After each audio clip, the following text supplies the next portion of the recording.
아멘.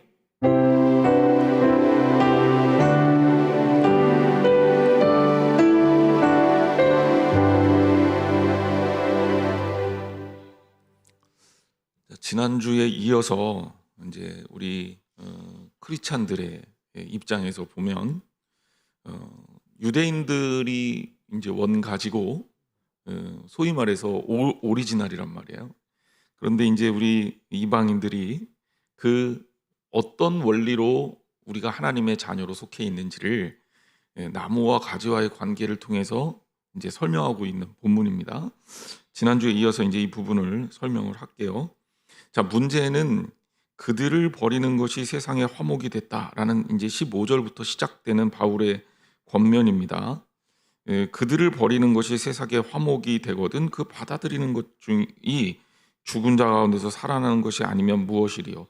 다시 얘기하자면 유대인들을 하나님이 버림으로 이방인들의 구원을 열어주었고 이방인들의 구원을 열어줌으로 인해서 이것이 세상의 화목이 됐고 또 그것이 의미가 있었단 말이에요. 근데 여기서 끝난 게 아니라 이것 통해서 이 떨어져 나간 유대인의 가지조차도 다시 돌아와서 복귀가 된다면 그것이야말로 하나님께서 이루시는 또 하나의 은혜가 아니겠느냐라는 거예요. 즉 이스라엘이 하나님과의 관계가 회복된다면 이스라엘로 인해서 이방인의 구원도 그 활기를 띠게 될 것이다 라는 거예요. 다시 말하면 하나님의 구원의 메시지는요, 어떤 특정 부류, 어떤 특정 사람, 어떤 특정 그룹, 어떤 특정한 민족에게 있는 것이 아니라 모든 이들에게 하나님께서 부어주셨고 이 은혜를 통해서 우리는 하나하나가 다 하나님의 구원을 받은 사람으로 서야 된다라는 말씀을 주고 있는 겁니다. 그리고 유대인들이 비록 하나님을 온전하게 믿지 않아서 떨어져 나간 가지가 됐지만 그들이 떨어져 나간 그것 자체로 우리들에게 이익이 되는 것은 아니고 오히려 그들이 온전하게 하나님 앞에 바로 서는 것이 이익이 된다라는 거예요. 자, 16절 말씀도 그런 맥락입니다. 우리 16절 한번 보세요. 제사하는 처음 익은 곡식가루가 거룩한 즉 떡덩이도 그러하고 뿌리가 거룩한 즉 가지도 그러하니라. 이게 이제 그런 얘기죠. 이제 뭐 저야 뭐 떡을 만들어 본 적이 없어서 잘 모르겠지만 일단은 제가 그냥 상식적으로 생각해 보니까 떡을 만들기 위해서는 쌀가루나 밀가루가 있어야 되겠죠. 그걸 가지고 곡식을 가지고 곡식 가루가 있어야 돼요.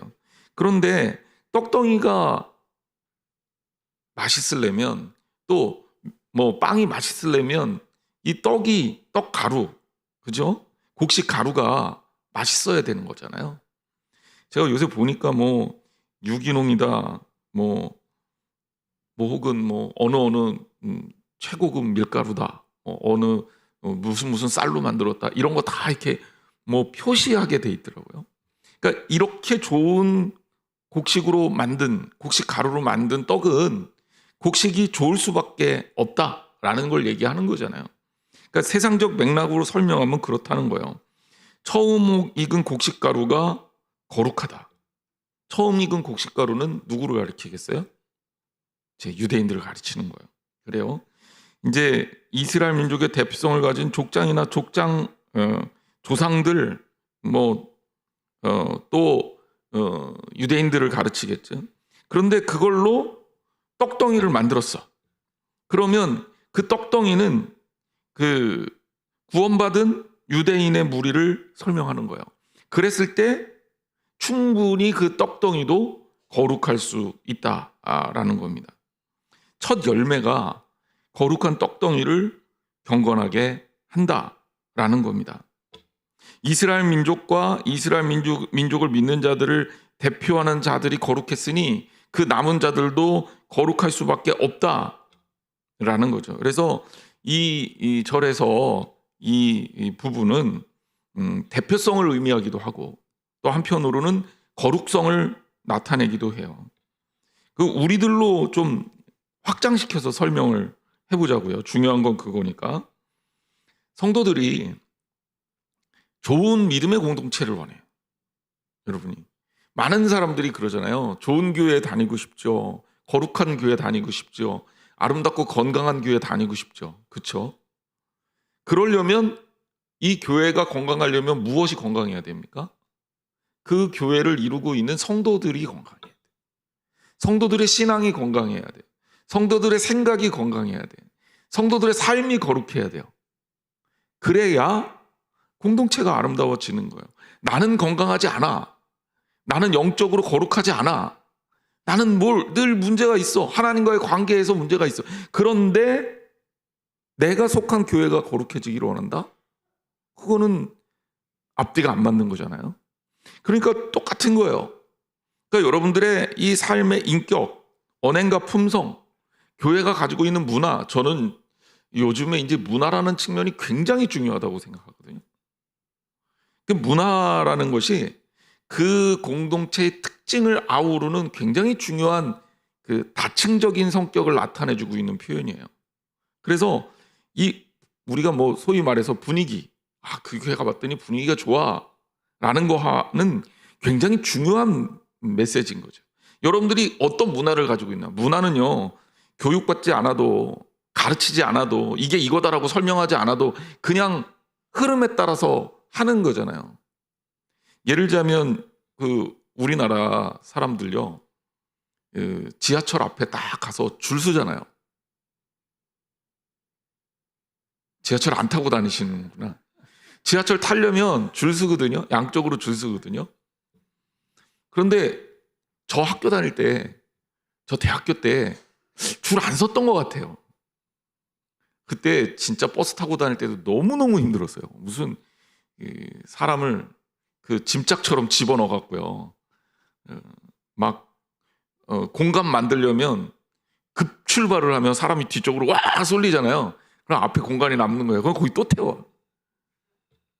근데 지하철도 사람이 너무 많으니까 그 좋은 자리 차지하려고 난리를 쳤단 말이에요. 근데 이게 어떻게 된 거예요? 문화가 바뀐 거죠. 문화가 바뀐 거죠. 지금도 있는지 모르겠지만 푸시맨도 있잖아요. 푸시맨. 지금 있어요? 최근에 제가 지하철을 안 타봐갖고. 근데 옛날에는 그런 거 있었잖아요. 일본은 아직도 있대요. 그러니까 그런 것들이 뭐냐? 문화예요, 문화. 제가 미국에 처음 갔을 때 제일 놀라운 게 뭔지 알아요? 영화를 보러 갔는데 극장에서 줄을 서는 거예요. 미국 사람들이. 줄을요, 1시간 반을 서요. 2시간짜리 영화를 보려고. 저 줄 서다가 화나서 아주 그냥 힘들었거든요. 아니, 그게 왜 줄을 서, 왜 그렇게 매표를 하는지 이해가 안 가는 거예요. 그런데 정말 신기한 건 뭐냐면 짜증내는 애들이 한 명도 없어요. 운전면허 때문에 거기 이제 우리나라 운전면허 시험장이죠. 미국은 DMV라고 그러는데 거기를 가서 보통 1시간씩 번호표를 받고 기다려야 되거든요. 1시간씩. 1시간에서 1시간 반씩 기다려봐요. 성질나지. 근데 아무도 성질 안 내더라고요. 나만 화나 있어. 제가 이제 이런 걸 보면서 뭘 느꼈냐면 문화적 차이라는 게 어마어마하게 크다라는 걸 느꼈어요. 그래서 공동체가 건강하고 잘 되려면 어떤 문화를 갖고 있느냐. 이게 이제 신앙적 문화, 크리스찬적 문화, 기독교적 문화, 좀 이런 표현을 쓰고 싶은데 한양제일교회 특유의 이제 어떤 좋은 문화들을 만들어 나가야 되거든요. 사람들끼리 만났는데 대면대면해. 그런데 그게 유독 심한 교회가 있고 거의 그런 거 못 느끼는 교회가 있어요. 교회 크기하고 상관없어요. 어떤 교회는 교회가 커도요, 교인들끼리 굉장히 좀 분위기가 밝은 교회가 있고 교회가 아주 작아도 썰렁한 그런 교회들도 있어요. 이게 뭐예요? 이게 문화인 거예요. 근데 저는 이 문화라는 측면이 왜 중요하냐? 크리스찬의 삶에 대한 이 말하지 않아도 가르치지 않아도 그 역사를 만들어내면서 자연스럽게 배인 이 문화가 있거든요. 그래서 새가족들이 교회에 오면 제일 먼저 이런 것들에 대해서 민감하게 반응하고 제일 먼저 이거에 영향을 받아요. 어떤 문화를 갖고 있는지. 그래서 이 문화를 잘 만들어내기 위해서 우리가 노력을 해야 돼요. 앞으로 이제 우리 한국 사회에 교회라는 그 공동체는 이런 어떤 문화 운동에 초점을 맞춰야 돼요. 왜냐하면 그래야 보이지 않게 스며들면서 사회를 바꿀 수가 있어요. 근데 교회 안에 이렇게 아름다운 문화, 건강한 문화, 좀 행복한 문화, 정말 의미 있는 문화들이 이렇게 막 풍성해지면 그럼 교회가 더욱더 활기 있어지고 하나님 보시기에 아름다운 공동체로 갈 수 있는데 그렇지 못하다라면 이거는 문제가 있어요. 근데 여러분, 문화는 누가 만듭니까? 대한민국 사람들의 문화는 누가 만들었어요? 국민들이 만든 거예요. 그죠? 사람들이 만든 거예요. 우리나라 사람들이 가지고 있는 어떤 특수성이 만든 거예요. 외국 갔더니 저 처음 보는 사람들이 저한테 한국말 하면서 막 뭐라 그래요. 자세히 가서 들어봤더니 빨리 뭐 이래요. 나 처음 본 사람들인데 나 성격 급하다는 거 어떻게 알았죠?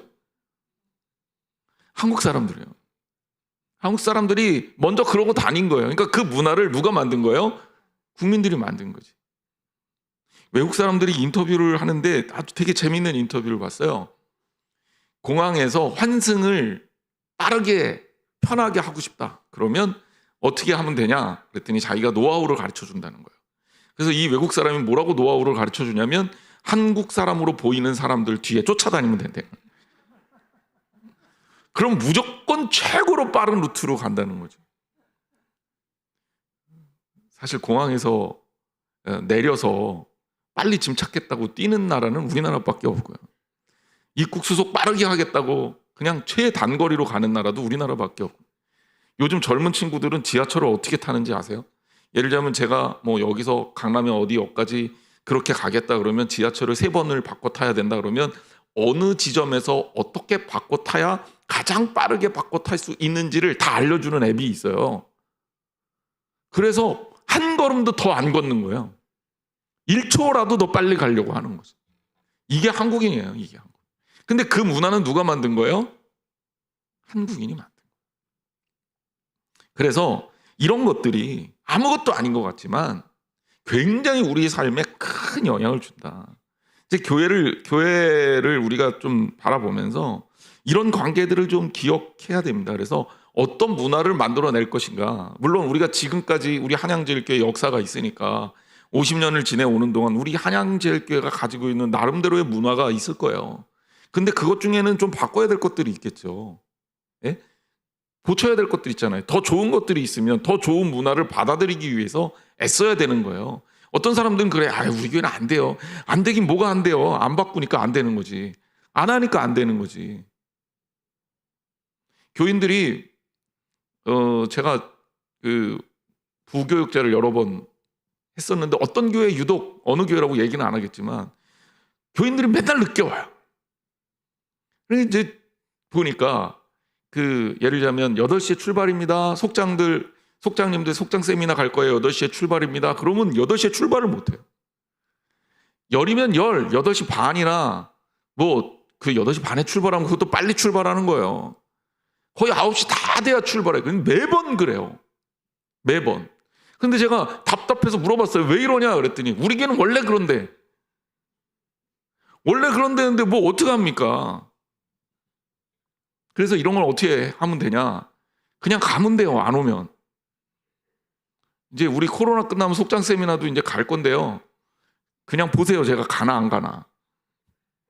늦게 오면 그냥 갑니다. 근데 어쨌든 이게 뭐예요? 문화예요. 고치면 바뀌어요. 바뀌면 그게 문화가 되는 거예요. 좋은 문화는 키워내고 나쁜 문화는 버리는 운동을 해야 돼요. 근데 이거는 금방 안 바뀌어요. 그렇게 합시다. 이래갖고 한 번에 안 바뀌어요. 이게 역사고 시간이란 말이야. 우리들이 그런 시간들과 그런 역사들을 교인들이 만들어야 돼요. 이게 목사 한 사람이 어떻게 하는 게 아니라 교인들 전체가 그런 문화를 만들어야 된다는 거예요. 예배가 9시에 시작이면 교인들이 9시 10분 전에 와서 기다리는 교회가 있고 그리고 찬양하면서 예배를 준비하는 교회가 있고 9시가 한참 지나야 예배를 시작할 수 있게 만드는 교회들이 있어요. 이것도 문화입니다. 아무것도 아닌 것 같지만 교인들이 앞에서부터 앉는 그런 교회가 있고 뒤에서부터 앉고 새가족들이 오면 앞으로 올까요? 뒤로 갈까요? 이제 조금 있으면 이제 새가족들이 많이 올 건데 그러면 뒷자리를 남겨놔야 되는데 꼭 뒤에 자리 차지하고 앉아서 안 비켜주는 사람들이 있어요. 근데 그런 것도 하나의 뭐예요? 문화인 거예요. 이런 것들을 그냥 자연스럽게 우리가 몸으로 체득하고 삶으로 살아내는 거죠. 이게 굉장히 중요하다. 서로가 서로를 격려하고 칭찬해주고 세워주는 그런 문화, 그런 것들을 우리 교인들이 만들어야 돼요. 다시 얘기합니다. 이 떡덩이가 거룩하려면 이 곡식 가루가 거룩해야 돼요. 곡식 가루가 거룩하면 떡덩이도 거룩합니다. 교인들이 온전하고 바른 삶을 살아가면 그러면 이 교회가 바뀔 수 있는 거예요. 우리는 그런 면에서 대표 선수다. 우리 한양제일교회의 대표 선수다. 라는 생각을 가지고 있어야 되는 거죠. 우리가 왜 올림픽 때 국가대표 선수들을 응원합니까? 거기에 이입을 하는 거죠. 저 사람하고 나하고 상관도 없어. 저 사람이 금메달 따갖고 연금 받는다고 나한테 한 푼도 안 들어와요. 그런데 저 사람 연금 따라고 목숨 걸고 응원하잖아요, 우리. 왜 그래요? 저 사람 우리들의 대표거든. 그게 굉장히 중요한 거예요. 여러분, 우리가 인격적인 부분이나 언행과 품성이나 또 관계에 있어서 성숙해질 필요가 있습니다. 하나님 말씀 앞에서 더욱 거룩해질 필요가 있습니다. 왜? 그것이 우리 공동체를 만들어내기 때문에 그래요. 내가 아름다워지면 우리 공동체가 그만큼 아름다워지고, 내가 부패하면 나를 통해서 공동체가 부패하는 거예요. 여러분, 믿음을 가지고 온전한 공동체를 이루는 저와 여러분이 되시기를 주님의 이름으로 축복합니다. 자, 17절로 이어갑니다. 또한 가지 얼마가 꺾이었는데 돌감나무인 내가 그들 중에 접붙임이 되어 참감나무 뿌리의 진행을 함께 받는 자가 되었은즉. 자, 이 얘기 뭡니까? 자, 유대인들이 원래는 예수 그리스도 복음이라는 나무에 붙어 있었다는 거예요. 그런데 가지가 일부가 꺾였어. 여기는 얼마라고 표현했는데 일부가 꺾였어요. 근데 우리는 어떤 존재냐? 돌감남나무였다는 거지, 참감남나무가 아니라. 돌감남나무는 그 동네에 있는 관리받지 않는 감람나무를 뜻해요. 그러니까 유대인들 입장에서 그냥 농사를 제대로 지어서 수확을 했을 때 충분히 좋은 열매를 수확할 수 있는 그 농장이라는 개념 안에 넣고 키우는 감람나무 올리브나무입니다. 올리브나무가 있는가 하면 그 동네에 그냥 어떻게 뭐 여기 씨가 날아갔든지 어찌됐건 그냥 막 밭에 그 방치돼서 그냥 길러지고 키워지던 나무들이 있잖아요. 이걸 돌감람나무라고 표현한 거죠. 그러니까 우리나라 어렸을 때 제 생각에 시골에 어렸을 때 놀러 가면 복숭아를 키우는 과수원이 있었어요. 그런데 그 복숭아 과수원 말고 길에 그리고 산에 이 방치된 복숭아 나무들이 있었어요. 그 복숭아 나무를 할머니들이 저희 외할머니의 언어로는 개복상 이렇게 불렀어요. 개복숭아도 아니고 개복상. 왜 그렇게 불렀는지는 모르겠어요. 하여튼 그렇게 불렀어요. 근데 이제 어렸을 때 놀다가 보면 복숭아를 남의 집 밭에 가서 따먹을 수는 없잖아요. 그거는 해가 져야 몰래 따먹는 거고. 예. 낮에는 따먹을 수가 없으니까 낮에는 주로 이제 배가 고프면 개복숭아 나무에서 복숭아를 따갖고 베어 무는 거죠. 그런데 이게 맛있습니까? 맛없습니까? 맛이 정말 없거든요. 근데 이제 먹을 게 없으니까 그냥 씹는 맛에, 그리고 약간 그 새콤한 맛에, 제가 어렸을 때부터 신 거 잘 먹었거든요. 그래갖고 그 맛에 그냥 먹었던 기억이 나요. 그러니까 굳이 얘기하자면 그런 거란 말이에요. 그러니까 올리브 나무도 야생에 그냥 버려진 돌감람 나무가 있었다. 그런데 소위 말해서 참감람나무의 가지를 떼버리고 그 자리에 돌감람나무를 접붙였어요. 자, 그러면 이 돌감람나무에서 어떤 열매가 맺히느냐? 참감람나무의 열매가 맺힌다는 거예요. 어쨌든 접붙이는 거에 대해서 전문가들이 저보다는 있을 테니까 제가 거기에 대해서 그 설명은 더 안 할게요. 목사님 그건 아닌 것 같은데 라고 해도 소용없어요. 여기서 예화로 그렇게 든 거니까. 근데 어쨌든 참감람나무 가지에다가 돌감람나무를 접붙였어요. 그러면 이 돌감람나무 가지에서 참감람나무의 열매가 맺힌다는 거예요. 그런데 그 근본이 뭐냐? 이 가지가 대단해서 그런 게 아니라 이 가지가 참감람나무 뿌리에 연결되어 있었기 때문이다. 그러니까 이방인들이 복음의 자리에 들어가서 복음의 사람으로 그 예수님의 자녀가 되는 특권을 누린다는 것은 이와 같은 거다. 즉 우리는 마치 돌감람나무처럼 선택되지 않은 민족이지만, 선택되지 않은 사람들이지만, 예수님께서 우리를 뽑아다가, 우리들을 세워다가 예수 그리스도라는 참 감람나무에다가 붙인 거예요. 그러니 우리는 참 감람나무에 붙여진 이 이상, 우리가 양분을 받고 우리가 물을 공급받는 거는 참 감람나무 뿌리로부터잖아요. 그렇죠? 그러니까 예수 그리스도로부터 이렇게 받아들인 그 영양과 물, 그 모든 성분 때문에 우리는 열매를 맺는데 참 감람나무의 열매를 맺는다. 우리가 하나님의 자녀가 된 것은 바로 이와 같이 돌감람나무에도 불구하고 참감람나무 뿌리의 진액을 함께 받는 자가 되었기 때문에 철저하게 하나님의 은혜인 거죠. 그냥 놔뒀으면 우리는 그냥 끝나는 거예요. 그냥 이방인으로 그냥 아무것도 아닌 사람이 되는 거지. 그런데 우리를 구원하신 예수 그리스도께서 우리를 참감람나무 뿌리에 붙여서 그 감람나무의 그 은혜를, 진액을 받음으로 귀한 열매를 맺을 수 있는 거죠. 그래서 18절에 이렇게 설명합니다. 그 가지들을 향하여 자랑하지 말라. 자랑할지라도 내가 뿌리를 보존하는 것이 아니요 뿌리가 너를 보존하는 것이니라. 이 이야기입니다. 그러니까 이방인들 중에는 유대인들을 비웃은 사람들이 있었다는 거예요. 야야야, 쟤네들 뭐냐? 예수님도 모르고 우리는 예수 그리스도 믿고 이렇게 새롭게 돼서 살게 됐는데 도대체 쟤네들은 뭐냐? 이러면서 비웃고 비난했던 사람들이 있었다는 거지. 근데 바울은 그 얘기하는 거예요. 네가 지금 아름다운 열매를 맺었다고 해서 자랑하지 말아라. 왜? 우리가 뿌리를 보존하는 게 아니에요. 우리 때문에 참감람나무가 되는 게 아니에요. 뿌리가 뿌리를 통해서 보존되는 거예요. 뿌리가 우리를 살리는 거예요. 그러니까 가지는 그냥 붙어 있는 게 최고의 은혜라니까. 제가 늘 입버릇처럼 하는 얘기가 있어요. 교인의 첫 번째 사명은 교회 안에, 그리스도 안에 있는 거예요. 그러니까 아무리 속상하고 힘들어도 교회를 떠나고 나 이제 신앙생활 안 할래. 이거는 최악의 답인 거예요. 최악의 답. 이거는 답이 없어요. 왜?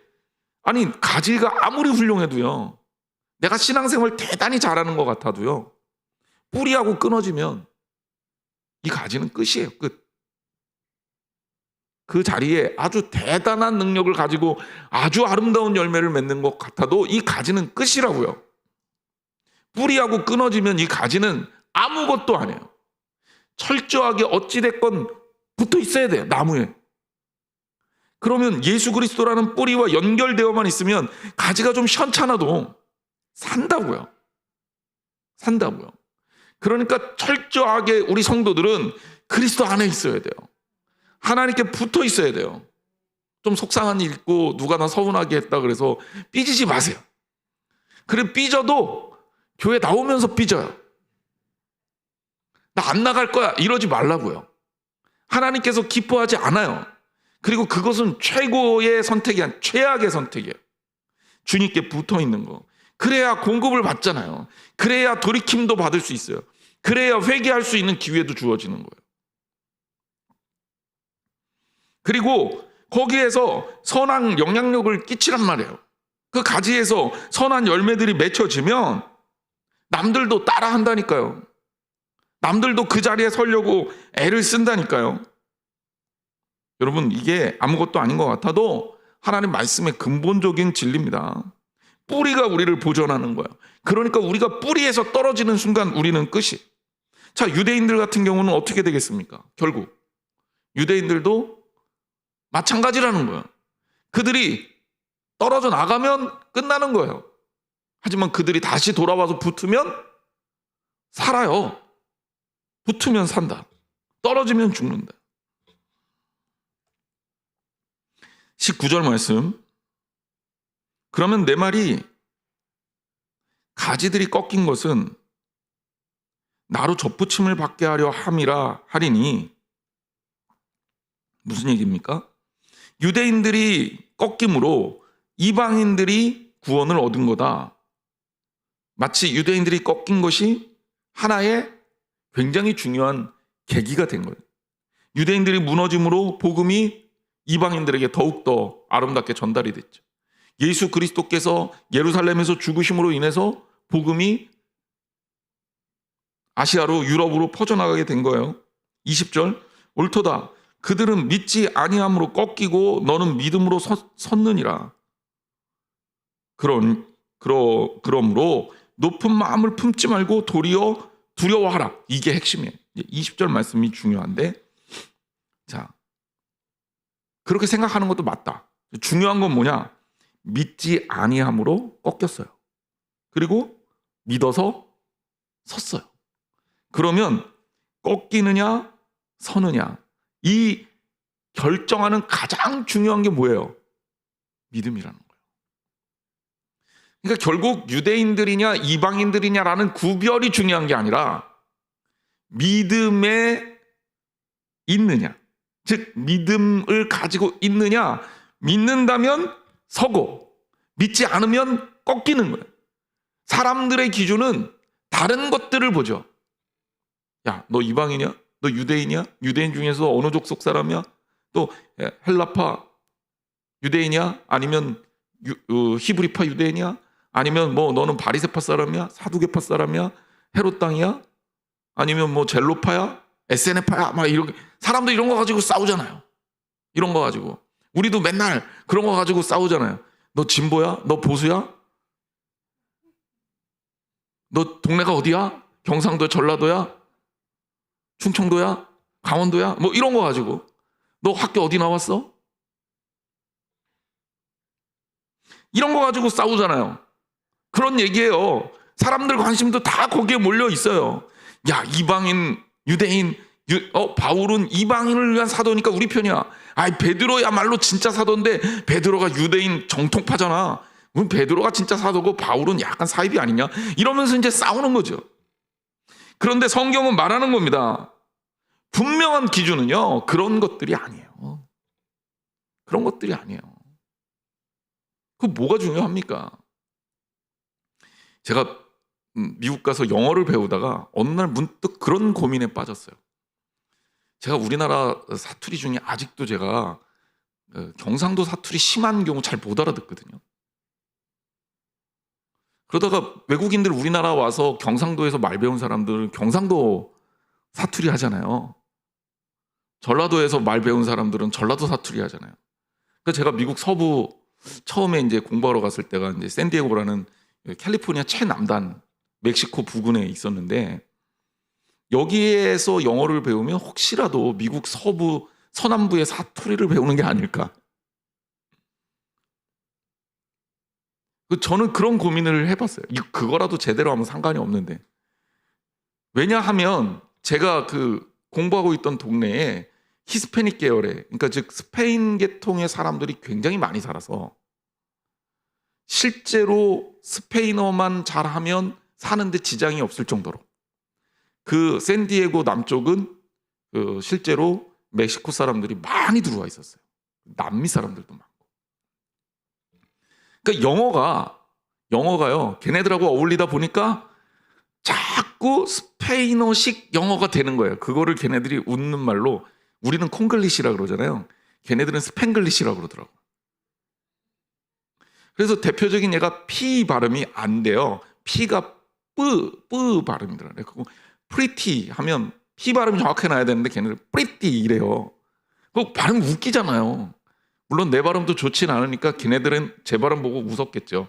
나는 뭐가 틀린지도 모르겠지만 하여튼 내 귀에는 걔네들 발음이 이상하게 들리는데, 같이 공부하다가 어느 날 제가 그 P 발음을 뿌 발음을 하는 저를 발견했어요. 깜짝 놀란 거죠. 야, 이러다가 미국까지 와서 공부하고 가다가 이게 종로학원 다니는 애들만도 못하게 나는 미국까지 왔는데 사투리 배우고 가겠구나. 그런 어떤 공포감에 시달렸던 때가 있습니다. 사람들은 정말 그 지엽적인 것들에 집중을 하는 경우가 참 많아요. 근데 생각해 보세요. 우리나라 같이 좁은 나라에서 사투리가 그렇게 있는데 미국 같이 넓은 나라에 사투리가 있겠어요, 없겠어요? 그래서 미국도 보니까 빠르게 얘기하는 동네가 어디고 느리게 얘기하는 동네가 어디고 어느 나라는 불어의 어느 동네는 불어의 영향을 받아갖고 그 비슷하게 하고 아까도 얘기했지만 스페인 잉글리시 비슷하게 하고 그래서 제가 표준이 어디냐 이런 얘기를 했어요. 그랬더니 사람들이 하는 얘기가 표준이 예를 들자면 우리나라 표준어는 서울 맛이다 이렇게 얘기하잖아요.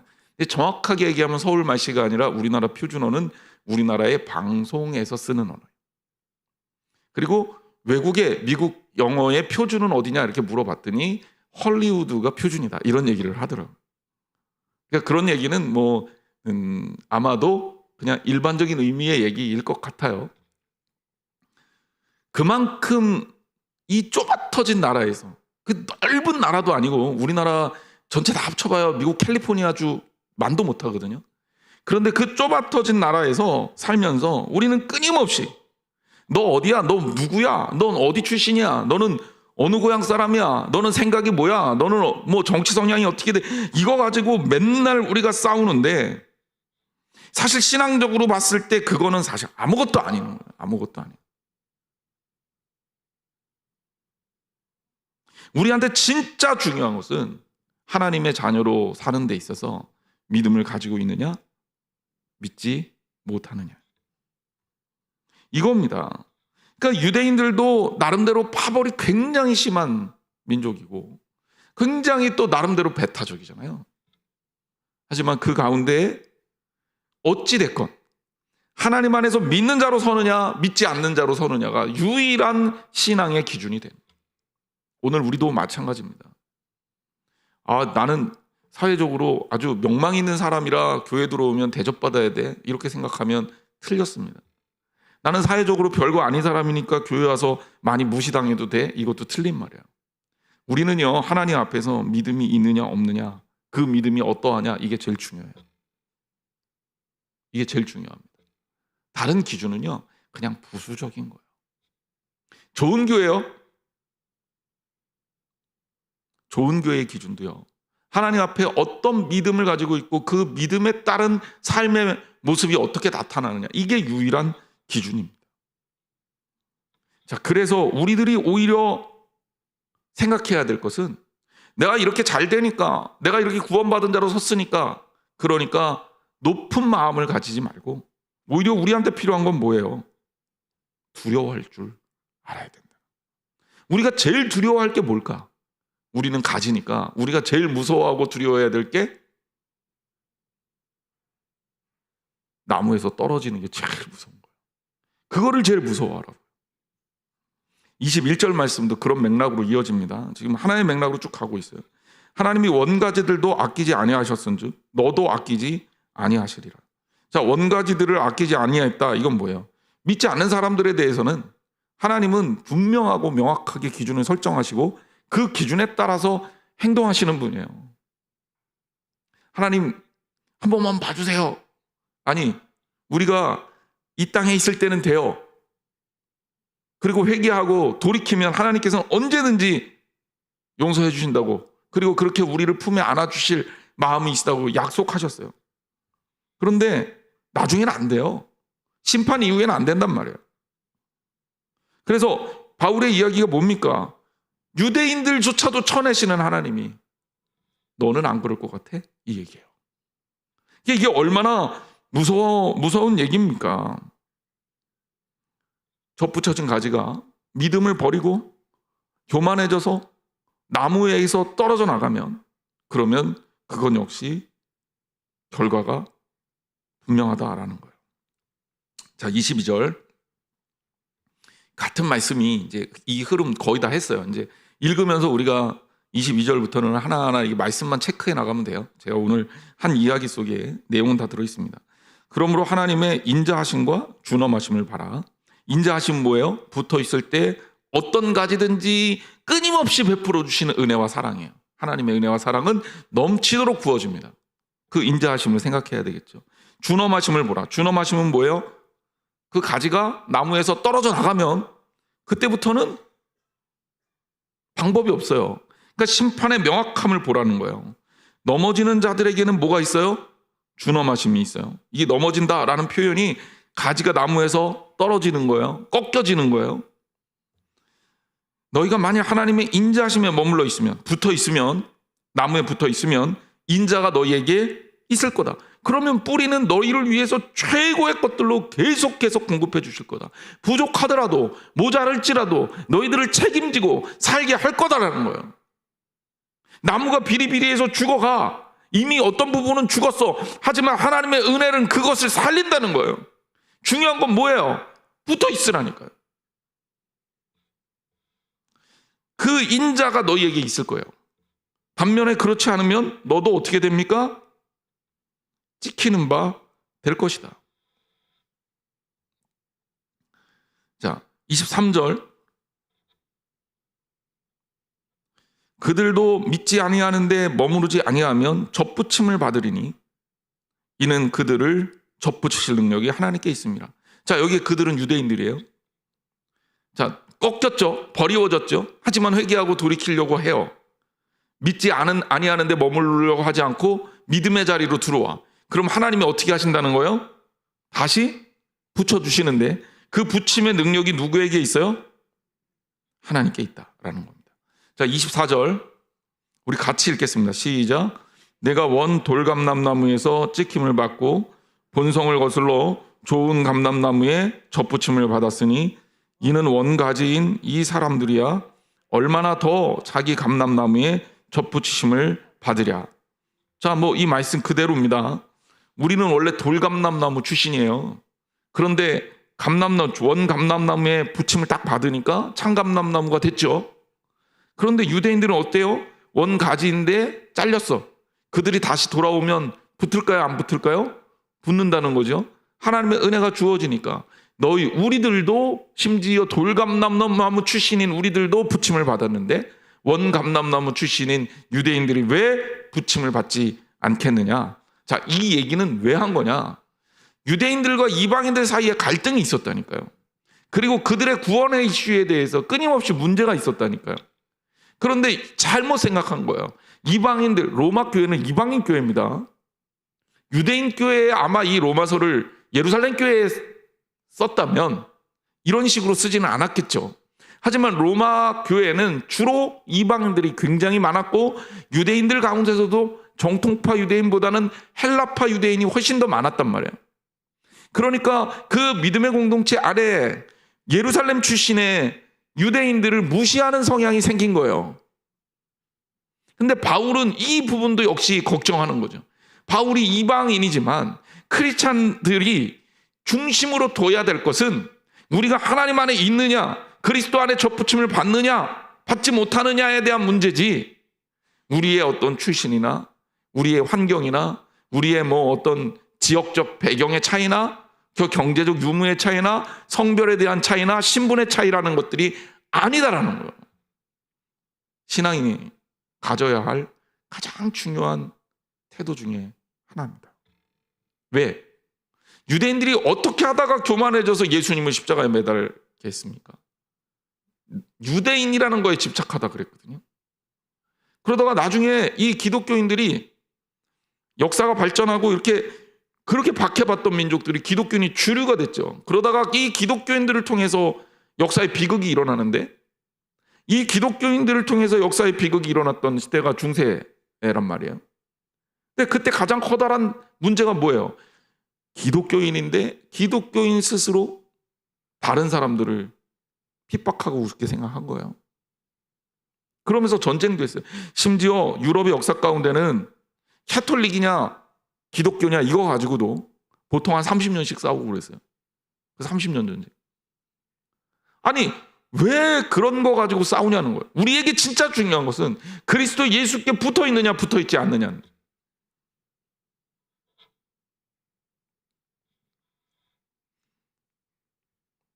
사소한 문제 가지고 막 싸워서 의의를 상하다가 어느 날 돌이켜보면 왜 그랬을까라는 생각에 이 창피한 경우가 있잖아요.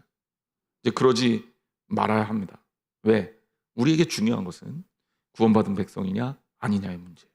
우리가 구원받은 백성이 되면 하나님께서 모든 것을 공급해 주십니다.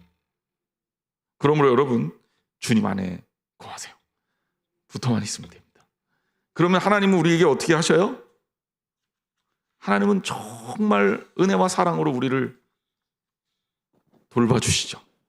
하나님의 은혜가 끊임없이 참 감람나무 뿌리에서 우리에게 전달된다는 거예요. 우리 찬양하겠습니다.